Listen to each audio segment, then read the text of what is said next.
I'm Rebecca, and I am the Associate Director of CX Strategy and Operations at Coterie, which is the premium baby care brand. I've been there for 3 years, and I've really been able to support in evolving the customer experience into what it is today. And you've been with Siena almost for like 3 years now. I'm curious, how does AI transformation look like day to day at Coterie? Started working with you about 3 years ago. One of the things that Paige, the VP who leads our team, and I talked a lot about in the beginning was what should customer experience look like at Coterie? And we felt very strongly that we should scale smartly. And in order to do that, and in order to keep the team nimble, elevated, and not grow to an unsustainable size, we knew that we needed to bring in AI. And at the time, there were very few players in the space, and we met with Siena and were super impressed and decided to go for it. And so AI transformation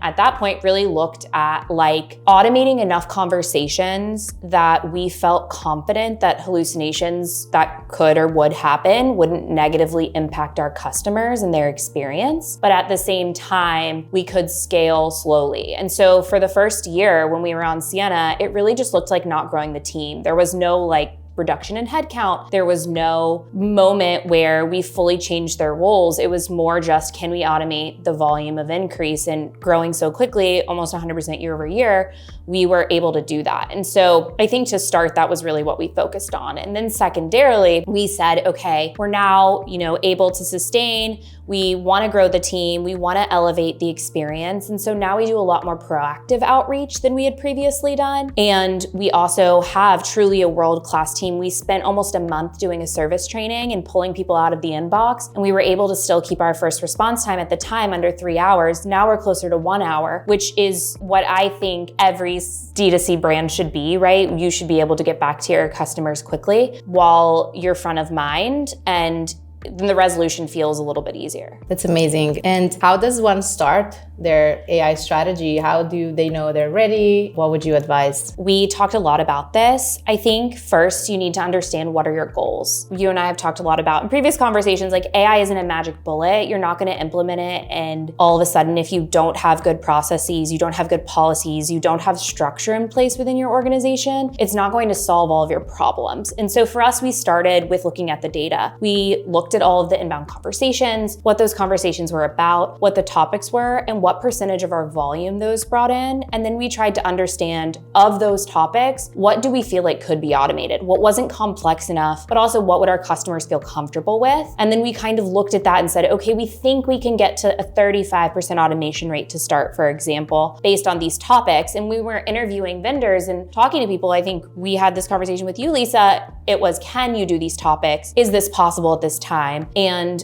we knew going in that it was because you had aligned with us. And so we had a really clear plan of attack when we started utilizing the platform. And I think also what's been really great is that the actual initiative of implementing AI across the business came from leadership, which is so important. Yes, it's so funny you say that. I was looking back at my emails, trying to find your pitch deck, your original pitch deck to use for another deck I'm creating. I found the email from our founder, and he had actually said, hey, I know someone who has invested in this AI company, like take a look at them. And so that was incredible, right? There was support from the top. And I understand that there is a challenge. It can be challenging if your leadership isn't bought in, but I think that's something now that's becoming more and more common. If you're not utilizing AI, you're behind. You're not able to respond to your customers at the rate that they expect. It's kind of an evolutionary time. Similarly, in the D2C space, when Amazon started same day or, several hour delivery, the expectations are changing and shifting, and customers are expecting real-time support, if not within 1 to 2 hours. And for organizations that don't respond for days or weeks, they're falling behind. And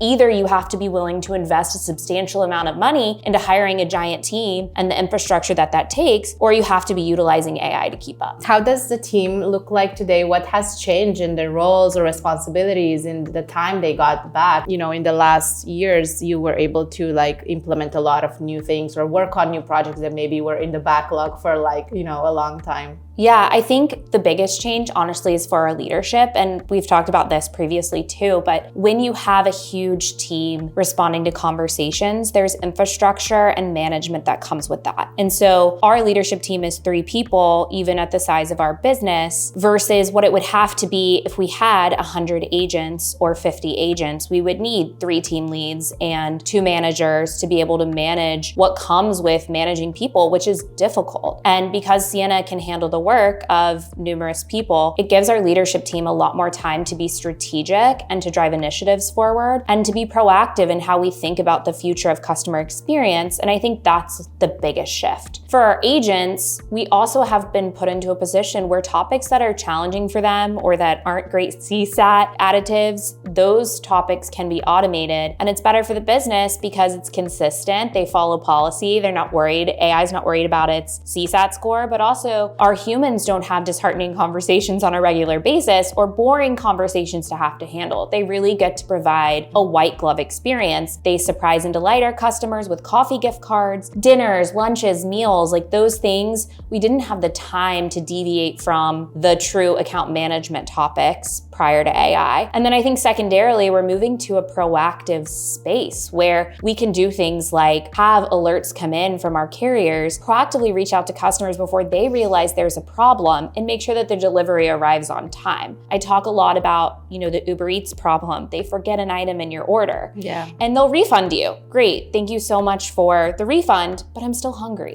right? Yeah. And diapers are also a necessary product. If you don't have a diaper, your baby suffer. Yeah, will suffer. You'll suffer, right? Yeah. And so we want to make sure that we're proactive in those areas and that we get this essential product to our customers as quickly and seamlessly as possible. And in turn, they begin to rely on us and they enjoy the experience more and they stay with us longer. What are you tracking on a weekly, monthly basis? What does your results look like? So I think it's really important that you don't just set it and forget it. You don't do that with your human agents. You have, weekly, monthly, and annual performance reviews. You are constantly coaching, training them, evaluating their CSAT impact, and trying to make them better. We view our AI reporting very similarly. So we have a dashboard for every agent, including Siena. We review that on a monthly, quarterly, and weekly basis, and we go in and we make adjustments where they're needed as models are changed and policies are changed. We're constantly evolving and evaluating. And so we have dashboards set up that look at all of those things. They look at our automation rate, they look at the CSAT, and they track it month over month so that we can jump in and make changes as needed. Siena just released an awesome new tool as well, Siena Intelligence, and we're also able to look at Siena compared to our broader team through that tool and slice and dice the data in a way that shows us how our solutioning, how our problem solving, and how our empathy is across different categories. And that also helps drive how we continue to improve the tool. Do you disclose that you're using AI or not? We do disclose it in the mandatory disclosure states. And then of course, if a customer asks, are you AI?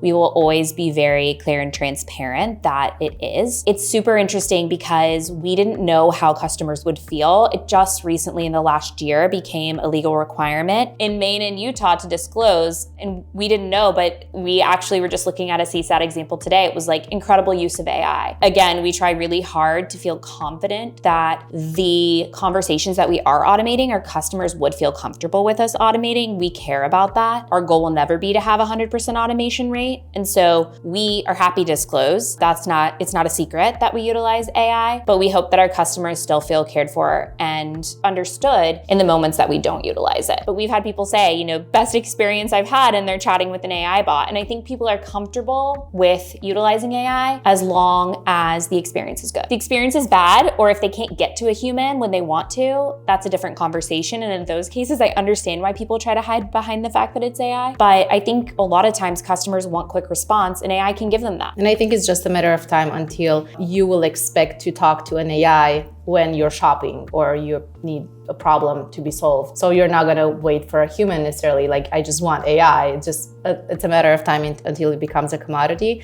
And it's cool that you have set up Siena in a way that she sees the state based on the Shopify information. So that is we were really excited about that feature. So Siena set up in a way where there are global settings as well as intent-based settings. And so in our global settings, we're able to dictate which states we definitely need disclosure in. And then if a state isn't available, we disclose to make sure that we're compliant. But I think compliance is really important for a lot of reasons, but customer trust as well. And speaking of Siena Intelligence, how would you describe this new product, and what are some use cases that you can share? Yeah, Siena Intelligence is great. It has saved me a lot of time. I sometimes feel a little bit like I'm the gatekeeper of customer data because people have a hard time weeding through it, knowing how to search and filter it out. And we're able to install Siena Intelligence within Slack, and that's been huge. So a lot of times people will ask me a question like, hey, can you help me find these quotes on said topic? And I'm able to just say, at Siena. Ask Siena.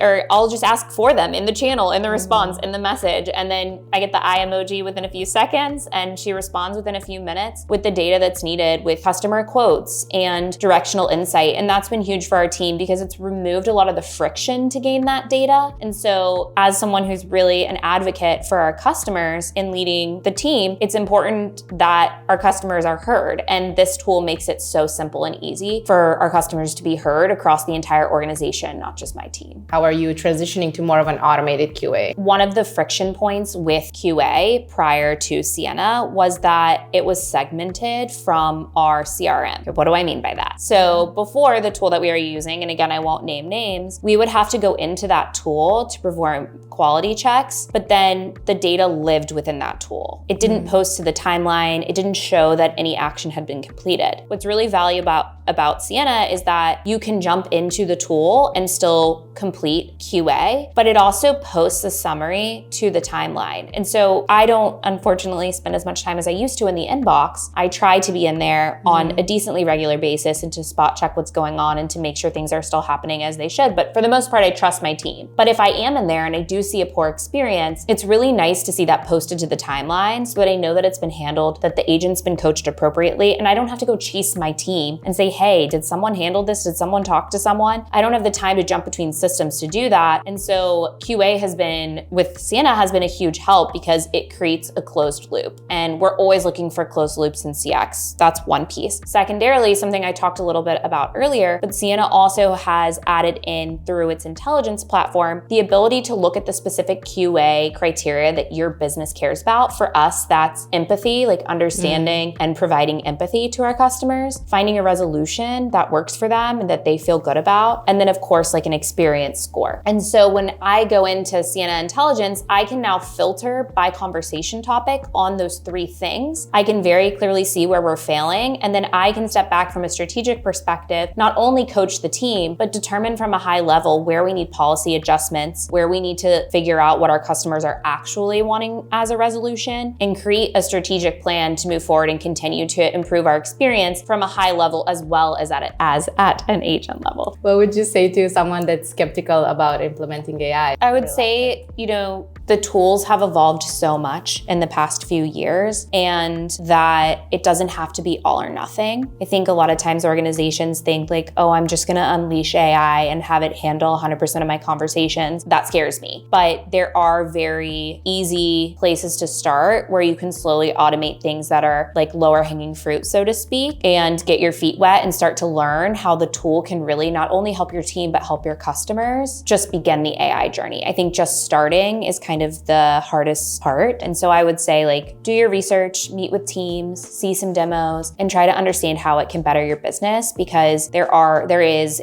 so many opportunities to start with a walk and then run approach and not just jump in 100%. And I think speaking with brands that have done it like you guys, or have been like pioneers in AI, is the best way to understand a bit more versus just like going in demos where everyone, it might be overwhelming. You might not 100% have full confidence into what you're being pitched. So I think just doing your references is the most important thing. It's so true. I think reference checks are so important. And I think also you have to be ready as a brand, right? And so I think like be self-reflective as much as you're also outwardly reflecting on what brands are showing you, and think about like, do you have the policies? Do you have the processes? And if not, start there. Yeah. But I think if you're not preparing to utilize AI, you are doing a disservice to your company and to your brand, because the world is moving quickly. We're at a pivotal point where, again, like response rates becoming higher and higher demand. And when you work with a brand that doesn't respond quickly, you second guess where you should be spending your resources. And don't blame the AI. Yes, we talked about Don't blame the AI too fast. Yeah, don't blame the AI too fast. I agree with that. I think,